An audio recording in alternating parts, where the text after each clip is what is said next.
Good morning, everyone. This is State Treasurer Dale Falwell for our Ask Me Anything call. Thank you for joining us today. A lot going on, and I want to start with a couple of somber notes. And as I said at the Council of State this morning, mental health is a serious issue, and you never know how a song can either stabilize someone or bring them back into some sort of reality. And saddened to hear about the loss of a great country music singer who's meant a lot to me over his years of performing, Toby Keith, and just learned of the passing of a guy that I called Dad when I was in the General Assembly, Dr. Bill Current, and a great community leader, a great dentist, and a great representative and father and husband and friend. So with that, we got a lot to talk about. And the debt affordability study was just released. And in that study, we outlined how the state debt is going to be falling by 60% over an 8-year period of time. This is our 85th consecutive Ask Me Anything call. And all along the way, we've been informing you about what's happening with North Carolina's debt situation. On top of that, in that debt affordability study, we're in the final inning of doing something no treasurer has ever done in the history of North Carolina, and that is actually buy some debt back at a deep discount. And I was asked last night about this, and they said it's just $11 million. And when you manage $248 billion, just $11 million does sound like a really small amount, but it's just another example of our great staff here at the Treasurer's Office and how we continue to watch the pennies and the paper clips. We remain in negotiation both with our pharmacy benefit manager and the providers of the weight loss drugs to try to figure out what's right, get it right, and keep it right. A lot of the calls that I've gotten regarding the weight loss drugs,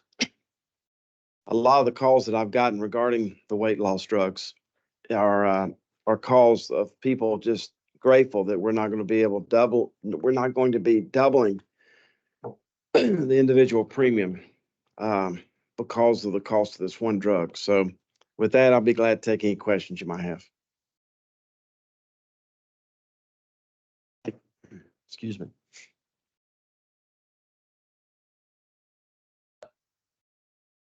Hey, Jeff.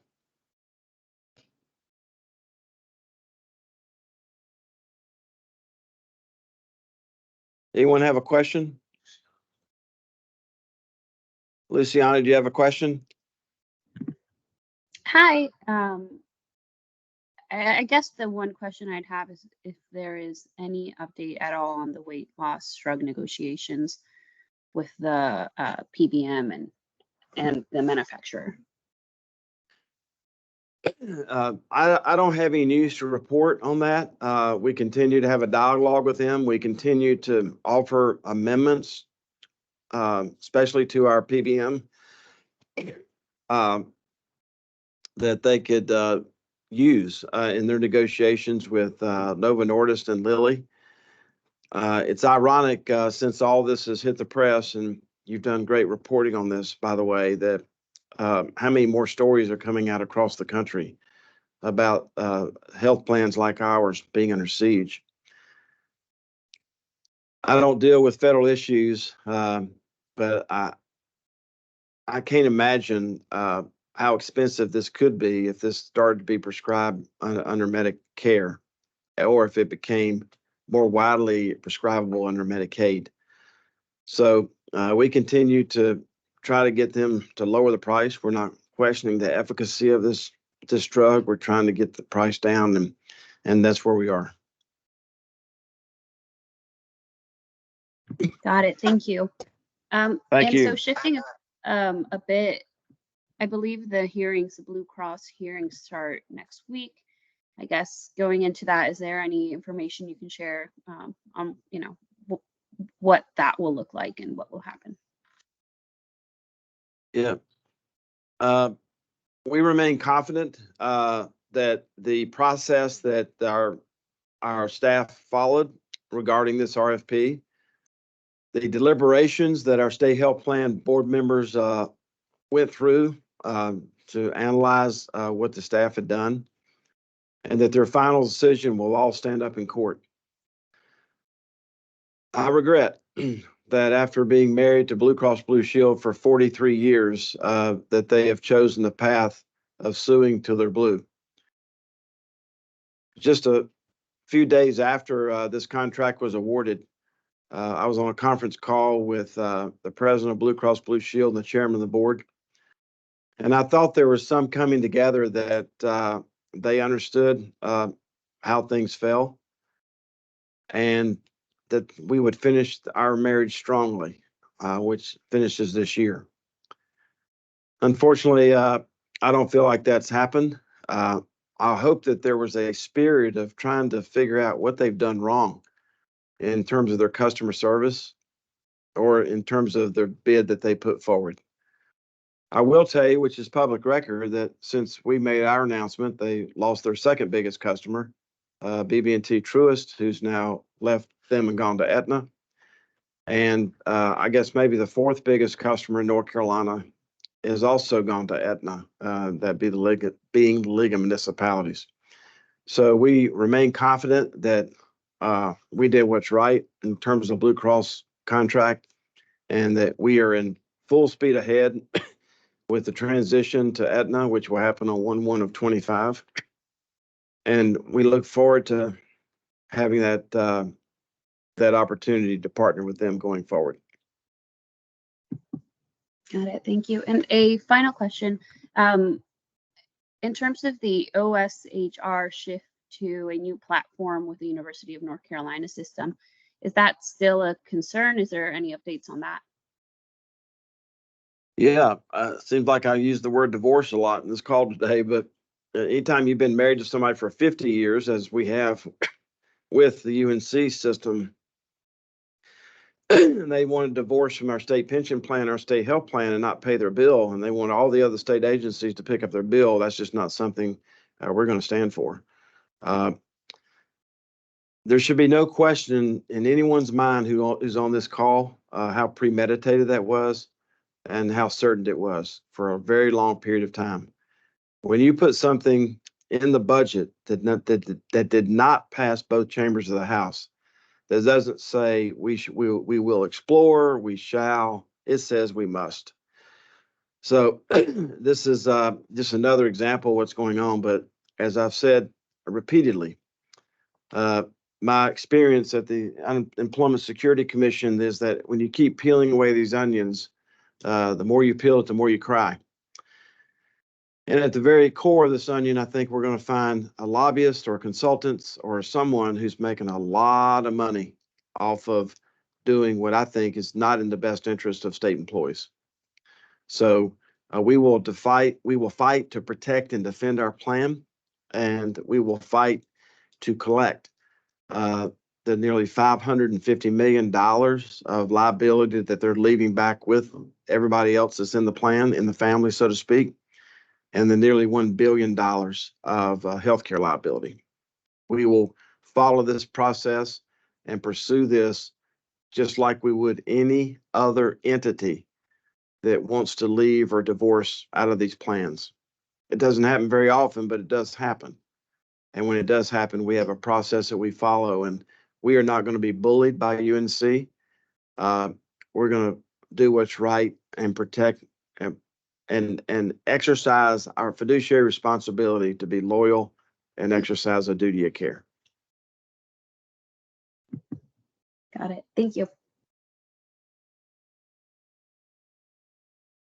Next. Did I miss anything on that one? I think she also asked for sure flags.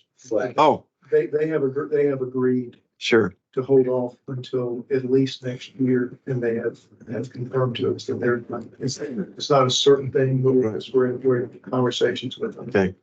Luciana, I'm so sorry I went off on talking about UNC healthcare, but you can't talk about UNC healthcare divorcing without also talking about OSHR and OSHR trying to divorce off of our open enrollment platform.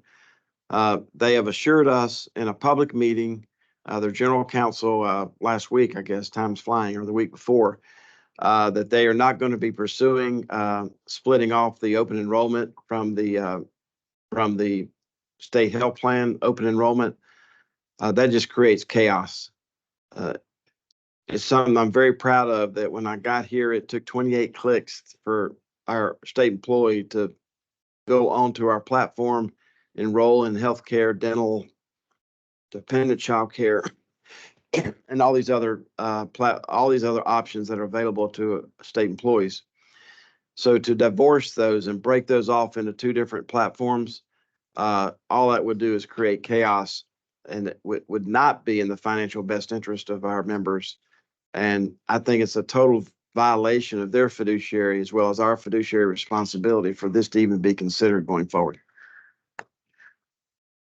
And the reason I say that is that it's important that you know that if you dig down and start peeling away this onion regarding them splitting off, you're going to find insurance companies that are tied to Blue Cross Blue Shield that go under a different name.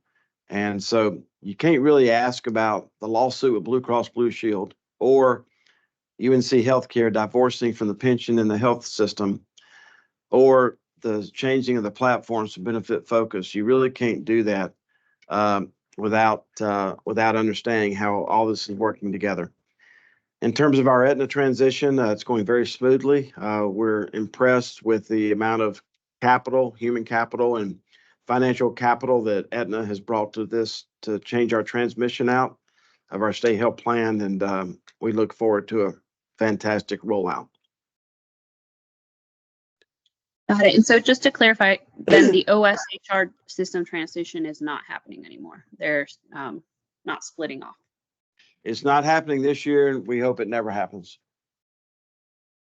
There's no one who can convince us, but and I say this respectfully because you're so good at the details.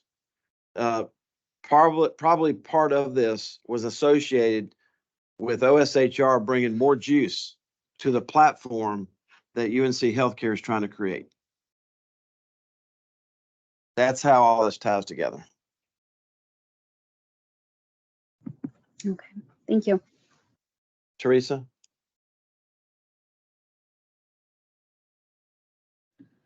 No, I'm good. Harold. Thank you, Treasurer. Oh, thank you, Teresa. Good morning. Harold? Huh? Chip. Oh, Chip. Hey, Chip.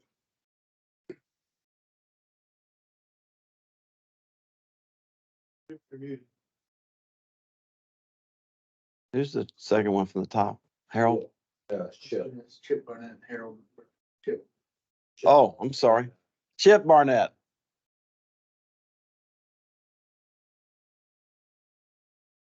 There you go. Chip, can you hear us?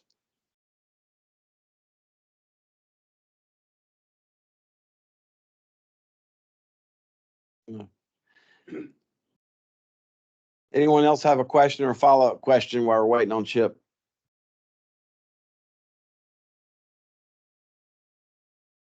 Where's he from?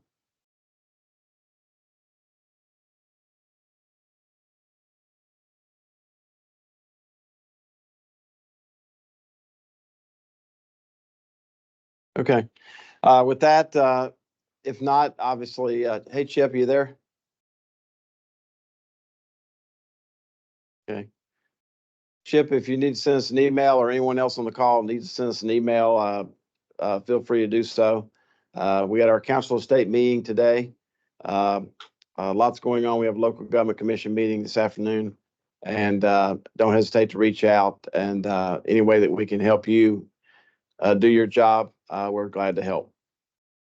So with that, I'd like to thank you all for joining us, and hope you have a blessed day.